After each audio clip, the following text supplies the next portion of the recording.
October மாதம் நாளை முதல் தொடங்குகிறது. அது மார்பக புற்றுநோய் பற்றிய விழிப்புணர்வு மாதமாக உலகம் முழுவதும் கொண்டாடப்படுகிறது.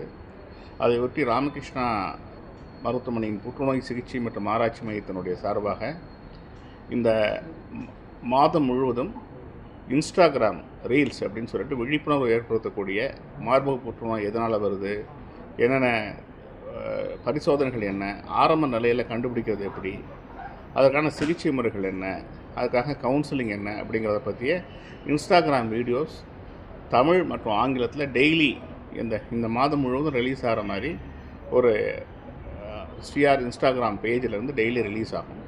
அது மட்டும் இல்லை, இந்த மாதம் முழுவதும் மேமோகிராம் பரிசோதனை இலவசமாக எல்லா ஒர்க்கிங் டேஸ்லேயும் அவங்க 9 to 5 அவங்க ஒரு ராமகிருஷ்ணா புற்றுநோய் மையத்துக்கு 43897797 நம்பர் இருக்குது.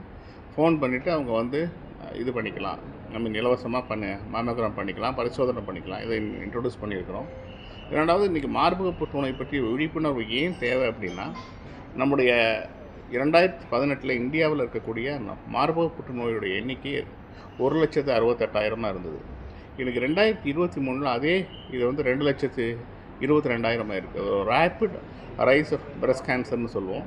ஒரு மிகுந்த உயர் அளவில் மிக அதிகமாக இன்றைக்கி நகர்ப்புற பெண்களை தாக்குகிற புற்றுநோயாக இருக்குது. இது மட்டுமல்ல, இந்தியாவில் இருக்கக்கூடிய பெண்களை தாக்கக்கூடிய புற்றுநோய்களில் முதல் புற்றுநோயாக மார்பக புற்றுநோய் இருக்கிறது. இதை பற்றிய விழிப்புணர்வை கொண்டு வரணும். ஏன்னா ஆரம்ப நிலையில் கண்டுபிடிச்சா அதை முழுசுமாக குணப்படுத்த முடியும். ஆனால் இந்தியாவினுடைய பிரச்சனை என்னென்னா, 3வது ஸ்டேஜில் 4வது ஸ்டேஜில் தான் நம்ம கண்டுபிடிக்கிறோம். அதனால் ஒரு 50%, 60% தான் குணப்படுத்த முடியுது. இந்த நிலையை மாற்றுவதற்கு மார்பக புற்றுநோய்க்கான காரணங்கள் என்னன்னு தெரியணும். அதெல்லாம் அதில் சிலது மாற்றக்கூடிய காரணங்கள், சிலது மாற்ற முடியாத காரணங்கள். மாற்ற முடியாத காரணங்கள்லாம் சிறிய வயதில் பூ பெய்தல், ஏர்லி மெனார்க்கின்னு சொல்லுவோம், மாதவிடாய்தல் தள்ளி போதல், மெனோபாஸ் தள்ளி போதல். ரெண்டாவது, family history of breast cancer, மதருக்கோ சிஸ்டருக்கோ பிரஸ்ட் கேன்சர், இதெல்லாம் மாடிஃபை பண்ண முடியாத ரிஸ்க் ஃபேக்டர். மாடிஃபை பண்ணக்கூடிய ரிஸ்க் ஃபேக்டர்ஸ் என்னென்னு பார்த்தீங்கன்னா, 30 வயசுக்கு மேலே திருமணம் பண்ணிக்கிறது, 30 வயசுக்கு மேலே குழந்தை பெற்றுக்கொள்வது, ஓரல் கான்ட்ரசெப்டிவ் யூஸ் பண்ணுறது, உடல் எடை அதிகமாக இருக்கிறது, லேக் ஆஃப் எக்ஸசைஸ் இருக்கிறது, அதிகமான கொழுப்பை உட்கொள்ளுதல், இப்படி இவைகளெல்லாம் மார்பக புற்றுநோய்க்கான காரணிகள். ஸோ இந்த மாடிஃபை பண்ணக்கூடிய ரிஸ்க் ஃபேக்டர்ஸை நம்ம வாழ்க்கை முறையை மாற்றி பண்ணணும். இன்றைக்கி அதிகமான புற்றுநோய்களுக்கு காரணம் என்னன்னு சொல்கிறாங்கன்னா, நகர்ப்புற பெண்கள் தான் அப்படின்னு சொல்கிறாங்க. ஸோ நகரமயமாக்குதல்னு சொல்கிறாங்க. இந்த நகரமயமாக்குதலில் இந்த ஃபேக்டர்ஸ் எல்லாம் வருது.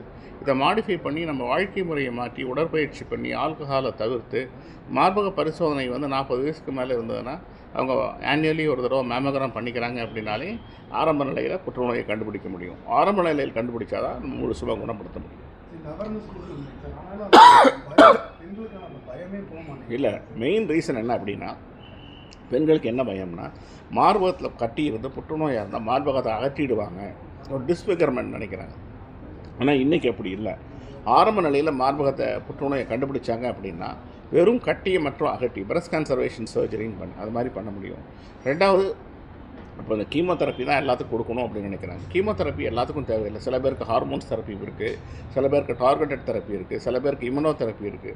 அதனால் இன்றைக்கி சிகிச்சை முறைகளில் மாற்றம் இருக்குது, பக்க விளைவுகளும் குறைவாக இருக்குது. அதனால் இதை பற்றிய விழிப்புணர்வு கண்டிப்பாக தேவை. 25 ஆமாம் 30 ரீல்ஸையும் பண்ண போகிறோம்.